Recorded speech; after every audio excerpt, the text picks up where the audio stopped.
Ya, halo Tribuners, kembali lagi di Tribun Podcast bersama dengan saya Maureen Lumempo.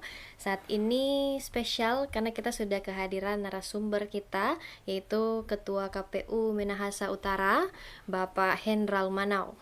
Halo Pak, apa kabar? Ya, seperti yang dilihat, baik-baik saja. Baik-baik saja, luar biasa Pak. Mungkin boleh menyapa Tribuners, Pak. Ya, halo Teman Tribuners. pemilih ya, kalau Ya, teman-teman pemilih semua yang ada di rumah atau lagi di perjalanan aktivitas hari ini. Oke, Pak, seperti tema kita akan membahas mengenai bagaimana persiapan dari KPU Minahasa Utara menyambut Pilkada. Mungkin boleh juga kita bahas sedikit mengenai pemilu yang sudah berlangsung ya, pemilihan presiden dan pemilihan legislatif. Nah, bagaimana progresnya untuk saat ini Pak di Minut? Ya, terima kasih ya. Untuk Tribun Manado khususnya. Ya. Saya terundang di sini, diberi kesempatan untuk kita sharing lah ya. Ya. Dan tentu harapan yang besar, kita juga mendapat banyak catatan, masukan, saran dari Tribuners di rumah atau dimanapun Anda berada di khususnya yang di Minahasa Utara ya. Ya, untuk Minahasa Utara bicara pilkada, kita sudah pada tahapan yang saat ini berlangsung, persiapan ya, program dan jadwal ya, berdasarkan PRKPU tahun 2024, PRKPU nomor 2. Tahapan pilkada itu sudah dimulai sejak tanggal 26 Januari ya, 2024 ini. Iya. Dengan begitu, kami KPU juga sudah, khususnya di KPU Kabupaten Minahasa Utara, dengan program kita, dengan jadwal kegiatan kita, itu sudah kita matangkan. Kita sudah jalan dengan sosialisasi ya. Sudah ada beberapa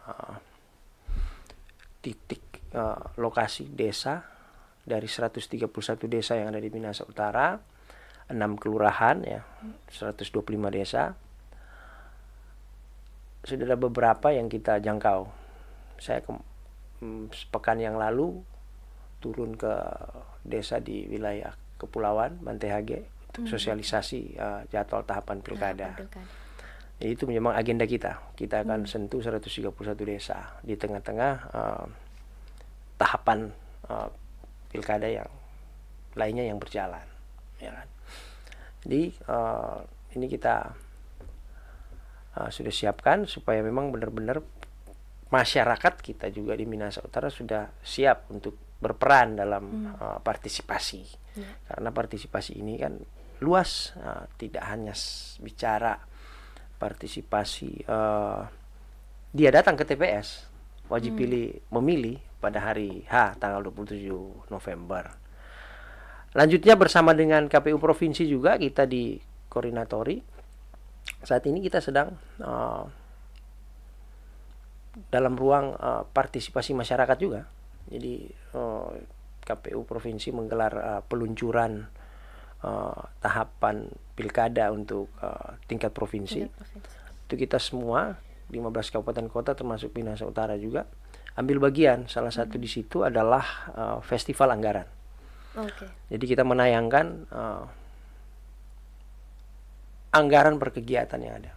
Ini untuk apa? Untuk masyarakat biar tahu, karena tahu semua ya. Produk kegiatan kita ini kan produk anggaran juga atau produk dukungan anggaran. Yang dimana anggaran ini bersumber dari APBD. Dengan kata lain ya uang masyarakat juga.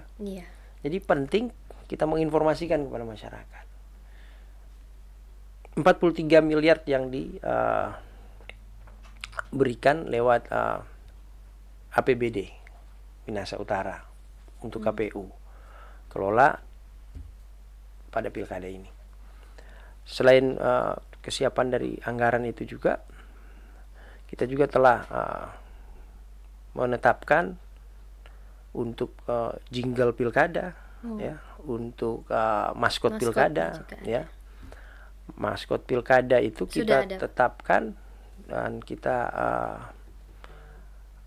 memilih pemenangnya, dan sudah ada, kita sudah mulai sosialisasikan juga ya.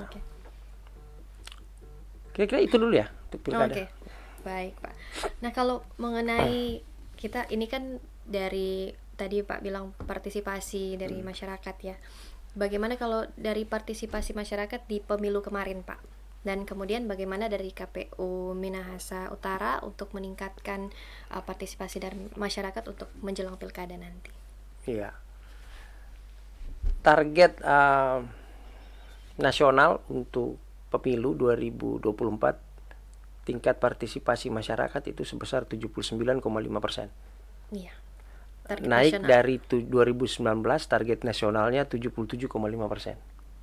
Betul. Target partisipasi Iya. masyarakat untuk di wilayah kabupaten, kota, dan bahkan provinsi dan secara nasional.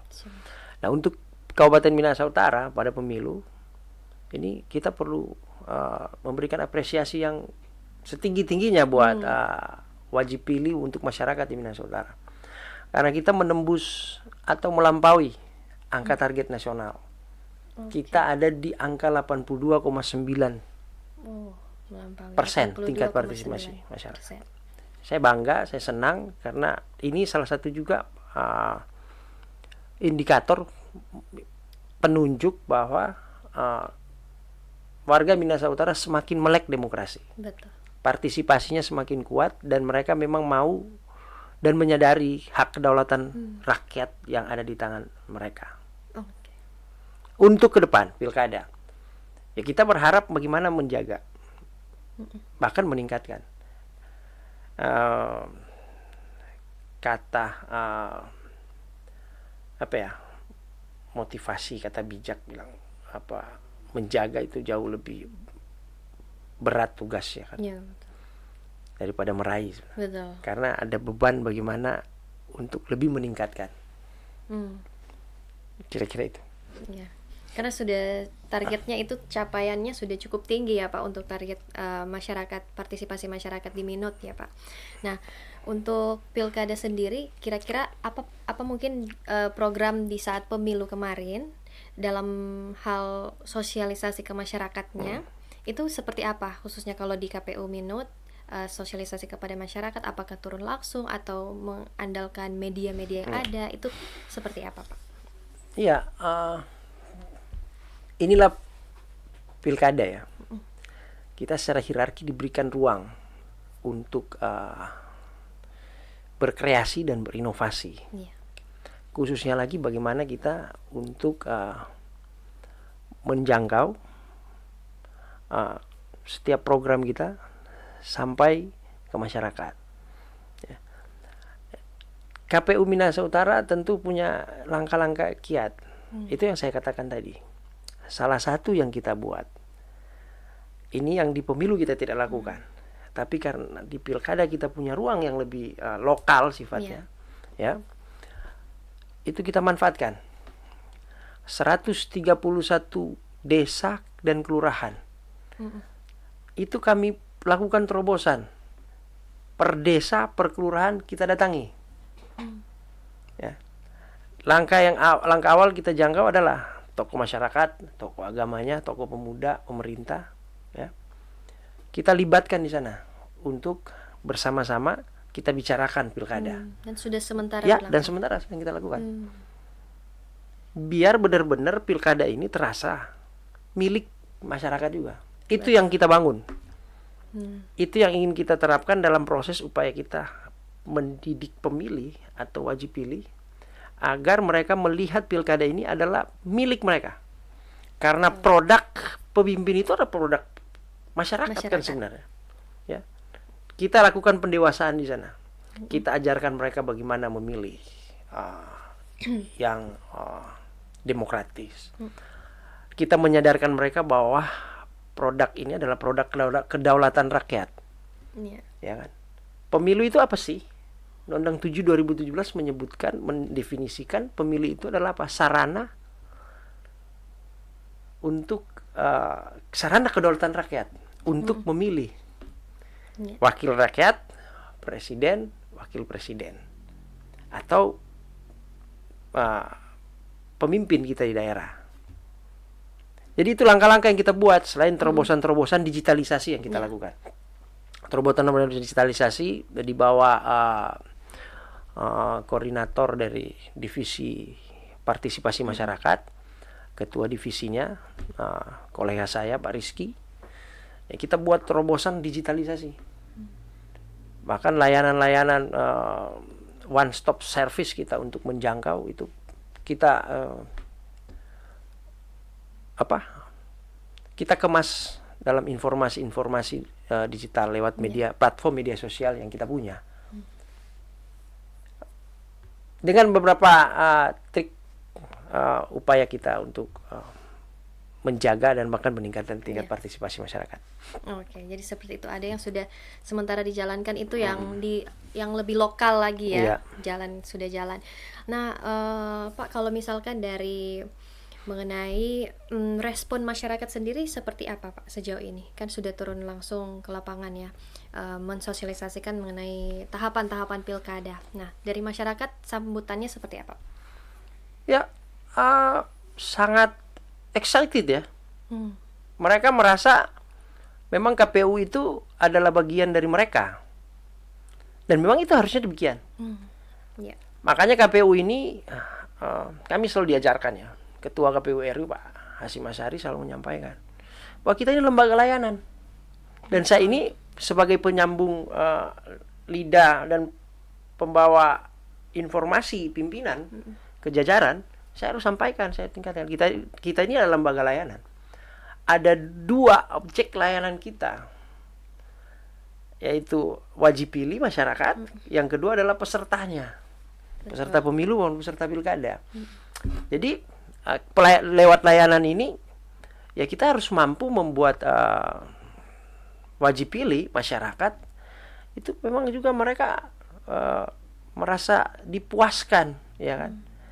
Ini kan ibarat sebenarnya orang haus nih, haus akan informasi demokrasi, haus akan informasi kepemiluan, tapi nggak pernah terjawab, nggak pernah ada air kesegaran yang nyampe nih masuk, tidak diakses. Ya, mereka nggak mampu menerobos. Caranya gimana? Yaitu KPU cuma menjawab, kita datangi.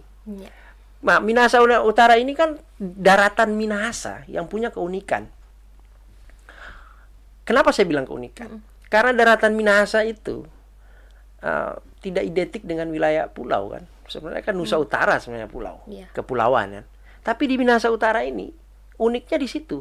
Kita daratan Minahasa yang punya wilayah kepulauan juga. Dan ada 7-8 pulau di sana ya, yang berpenduduk, 18 desa berpenduduk. Dan salah satu wilayah pulau itu kan termasuk wilayah pulau terluar. Betul. Pulau Mantehage. Jadi itu kita punya, memang harus ada kiat-kiat khusus nih di Minahasa Utara. Berbeda dengan latar belakang dari daratan Minahasa lainnya. Dan Minahasa Utara adalah daerah yang di Sulawesi Utara yang memiliki garis pantai terpanjang. Jadi kan kita punya ada karakter tersendiri. Makanya maskot pilkada kita adalah simili namanya. Siminut memilih itu dari apa? Itu dari desainnya dari mangrove. Oke, dari pohon mangrove. Dari pohon mangrove. Banyak orang ada ciri khas. ciri khas pesisir. Ya, dan kita juga kita angkat juga untuk pelestarian. Simbol pelestarian lingkungan pesisir untuk menjaga erosi pantai lah ya. Karena kan mangrove itu punya makna filosofis kekuatan. Dia juga bertahan. Ya kan, banyak pelajaran filosofis sebenarnya dari mangrove kita angkat, sehingga itu yang jadi maskot kita di Minahasa Utara. Namanya Simili, si Minahasa Utara memilih. Oke, jadi nanti akan dirilis ya, dikenalkan ke masyarakat. Kita akan luncurkan pada saat peluncuran resmi tingkat kabupaten Minahasa Utara, tanggalnya sekira 10 sampai 11, semoga nggak ada halangan. Oke Pak, kalau misalkan mengenai dari potensi-potensi tadi di Minut yang Bapak sudah ceritakan, apa sebenarnya yang jadi tantangan kemudian dari KPU Minut sendiri? Tantangan Minahasa Utara dalam rangka pilkada sebenarnya tantangan ini dikembalikan kepada masyarakat sendiri. Karena bagaimana kita akan memberikan pendidikan kepada pemilih, kita memberikan kesadaran terhadap wajib pilih yang dilihat dari lapisan stratanya juga yang berbeda-beda. Ya, cara kita masuk, cara kita menerobos itu tentu harus ada kiat-kiat khususnya, ada touching-touching tertentu, ada istilahnya bagaimana kita membangun komunikasi dengan kelompok-kelompok tertentu di masyarakat. Itu tantangan buat kita. Jadi kita tidak bisa memperlakukan semuanya dalam satu strategi saja, tapi kita harus melakukan approach, menurut pendekatan-pendekatan yang khusus ya. Untuk karena karakteristik di Kabupaten Minahasa Utara untuk masyarakat menjadi tantangan kita adalah beragamnya. Untuk di wilayah kecamatan tertentu masyarakat bukan dari desa teranak ya, masyarakatnya heterogen. Contoh di wilayah Perum, perumahan itu kan Minahasa Utara udah mulai banyak. Itu perlu, itu tantangan kita juga untuk harus kita jawab dalam proses pendataan pemilih di wilayah-wilayah tersebut. Itu rawan ya kan, ada yang berdomisili di situ tapi dia bukan dia warga setempat.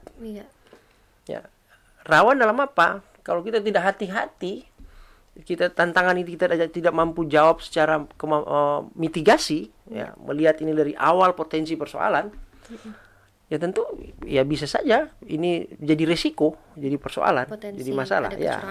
Ya, bisa saja, karena itu semua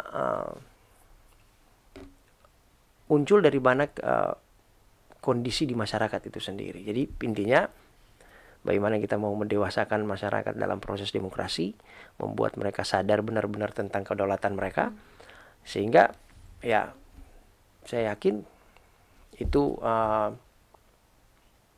akan menjadi kekuatan bagi kita bersama. Selain tantangan dari kerja-kerja KPU sendiri, bagaimana kita membenahi diri, membenahi kita menjadi sistem, ya, kita memperkuat internal kita dalam rangka memberikan pelayanan kepada masyarakat dan peserta pemilu maupun pilkada. Saya pikir itu tantangannya. Iya. Kalau dari langkah-langkah misalkan preventif ya yang dilakukan dari KPU Minut sendiri untuk mencegah mungkin adanya potensi pelanggaran atau kecurangan yang untuk pilkada nanti seperti apa? Ya, Tribuners jangan lupa juga bahwa KPU dalam proses tahapan penyelenggaraan baik pemilu maupun pilkada itu tidak berjalan sendiri loh. Penyelenggara pemilu itu tidak hanya KPU, ada Bawaslu juga, ya. Tentu kita perlu membangun koordinasi, komunikasi yang kuat dengan teman-teman Bawaslu untuk menjaga, mengawal proses-proses tadi, potensi-potensi itu tadi, ya. Oleh sebab itu Bawaslu dan KPU dalam tahapan penyelenggaraan ini pada porsi-porsi kerjanya masing-masing. Sebab KPU dalam proses tahapan penyelenggaraan ya tentu akan berfokus pada teknis tahapan itu. Ya. Nanti teman-teman Bawaslu mereka yang akan memaksimalkan fungsi pengawasan. Betul. Ya. Tapi bukan berarti KPU tidak punya langkah untuk menjaga potensi risiko-risiko tersebut. Kita ada langkah-langkah mitigasi yang kita buat, ya, agar apa yang disebut tadi kecurangan ataupun penyimpangan pada proses tahapan itu sendiri terjadi. Jadi kita KPU juga sudah punya langkah itu. Mungkin boleh diceritakan sedikit langkah-langkah apa ya spesifik yang dilakukan untuk jadi fokus utamanya KPU selain dari kerja koordinasi dengan stakeholders atau Ya. Bawaslu dan sebagainya. Kemudian bagaimana menjaga transparansi dan integritas dari penyelenggara Penyelenggara. sendiri. Ya. Sebenarnya sudah terjawab loh itu. Jadi langkah kita adalah apa? Satu, keterbukaan publik, aksesibilitas. Betul. Kita memberikan akses kepada masyarakat. Salah satu bagian keterbukaan kita apa? Ya sekarang nih, masyarakat bisa datang ke festival anggaran KPU provinsi, KPU Minahasa Utara ada di sana. Betul. Keterbukaan yang kita lakukan adalah kita memberikan informasi ke publik postur anggaran kita, peruntukannya seperti apa.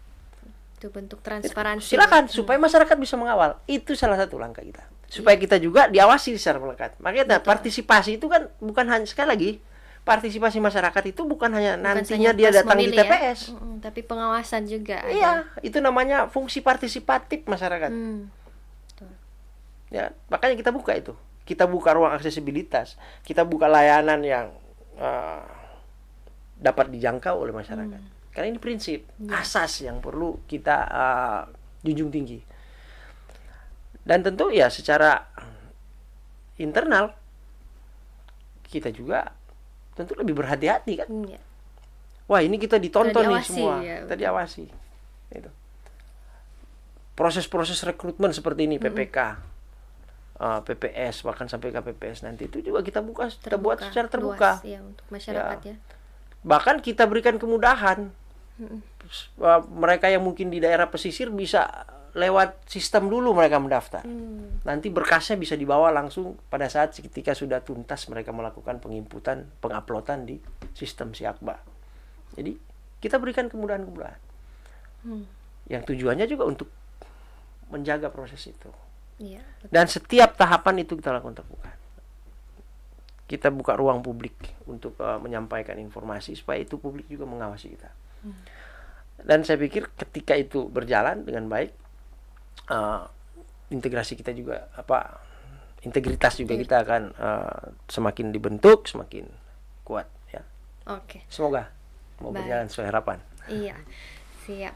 Pak Ketua, kalau untuk dari sisi mungkin dari sistem dan administratifnya sendiri masih ada ditemui kekurangan kah atau kesulitan atau seperti apa, Pak? Dan nantinya kesiapan untuk pilkada akan seperti apa? Maksudnya sistem administrasinya lebih real lagi ya, maksudnya apa? Kan sekarang segala sesuatu digital begitu. Oh iya. Nah, itu ada kendala nggak, Pak, untuk Ya. pemilu kemarin dan bagaimana Oke. kesiapannya nanti? Contoh kemarin Sirekap ya. Iya.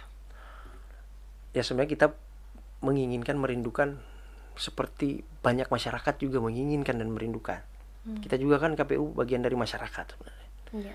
Ya tentu kita berharap peran pemerintah sebenarnya mengambil bagian peranannya yang besar di sini. Sistem yang kita punya ini kan harus didukung dengan ketersediaan layanan jaringan. Ya. Iya. Tapi faktanya ya di daerah kepulauan saja jam 6 malam ya, petang sampai jam 1 malam listriknya nyala. Setelah itu padam. Padamnya ya sampai jam 6 lagi kan. Betul. Hampir 1 hari penuh. 2. Kami turun bersosialisasi. Contoh di satu desa. Ya kami turun. Kami perhatikan, kenapa orang-orang ini ada di atas perbukitan? Cari signal. Ya sistem kita ini pasti akan berjalan baik jika didukung dengan tentu infrastruktur sarana prasarana yang memadai. KPU Republik Indonesia semakin menyempurnakan produk-produk layanan lewat sistem-sistem itu. Sistem Sidali lah, ya kan? Ya. Kemarin kita punya Silok untuk logistik, Sirekap, Silon untuk pencalonan, Sipol untuk informasi partai politik. Ya. Nah ini perlu didukung untuk jangkauannya sampai layanan-layanan ini ya tentu itu tantangan kita untuk jawab. Jadi langkah-langkah apa yang kita buat yaitu ya untuk kita sudah membuat mitigasi, ya melihat seperti contoh, ada wilayah-wilayah yang blank spot. Ya, cara menjawabnya kayak apa? Ya, kita meminta jajaran di sana mencari ruang yang sekiranya masyarakat di situ sering jadikan titik kumpul untuk jaringan. Seperti di desa-desa tertentu ada itu. Ada. Jadi kalau misalkan TPS-nya di satu tempat dan di TPS itu kebetulan jaringannya susah, ya petugas KPPS itu dia bisa bergeser ke spot tadi untuk mengupload data Sirekap contoh. Itu salah satu langkah-langkah itu. Atau kita melakukan secara offline, foto saja dulu, nanti lewat lewat informasi WA di saat posisi spot yang bagus lah untuk jaringan. Itu untuk sistem ya. Untuk pengadministrasian, keuangan, pembayaran honor operasional yang biasanya tunai kita bikin non tunai. Jadi kita memutus mata rantai kemungkinan hal-hal yang tidak kita inginkan. Jadi dari KPU itu langsung kepada badan ad hoc, honornya langsung ditransfer ke rekening yang telah mereka siapkan. Itu layanan administrasi kita. Ya, baru one stop service layanan administrasi kita. Kita buka ruang untuk layanan informasi publik bagi instansi ataupun peserta pemilu, pilkada yang mau mencari informasi lewat layanan PPID. Dan administrasi layanan ini kita semakin sempurnakan untuk memudahkan semua pihak. Itu kira-kira. Itu saja ya Kak. Pak, kalau misalkan dari koordinasi mungkin dengan para stakeholders yang penyelenggara, bagaimana kemudian nantinya mempersiapkan keamanan, kemudian memastikan ketertiban nanti pelaksanaan pilkada. Ya, ini penting. Dan KPU pada tahapan pemilu yang krusial kemarin kita sudah lewati, itu KPU tidak sendiri. Dukungan jajaran stakeholder, jajaran Polres Minahasa Utara, Kodim, TNI dalam hal ini, pemerintah daerah, ya, itu sangat maksimal. Sehingga ya bisa dilihat kan, berkaca dari kemarin pada pemilu 2024 pada hari H juga semua bisa berjalan baik. Kita perkuat koordinasi komunikasi lah, itu intinya. Itu ya persiapannya kalau menjelang pilkada. Oke, baik Pak, mungkin menutup bincang-bincang kita di saat ini, harapan ke depan untuk pilkada mendatang, mungkin ada pesan-pesan khusus juga untuk masyarakat. Ya, masyarakat di Minahasa Utara yang saya cintai dan banggakan. Pesannya tidak panjang. Kita sama-sama jaga Minahasa Utara. Kita sama-sama sadar bahwa pilkada sedang dan sementara berlangsung. Untuk itu, mari bekerja bersama kami penyelenggara pemilu agar pilkada kita menjadi pilkada yang bahagia untuk semua. Oke, pilkada yang bahagia untuk semua. Luar biasa. Terima kasih Pak Hendra sudah sharing bersama Tribun Manado saat ini. Dan tentunya jangan lupa Tribuners untuk ikuti terus informasi update mengenai pilkada serentak yang nantinya akan diselenggarakan pada November 2024. Sekian untuk saat ini. Terima kasih sudah menyaksikan. Sampai jumpa di Tribun Podcast lainnya.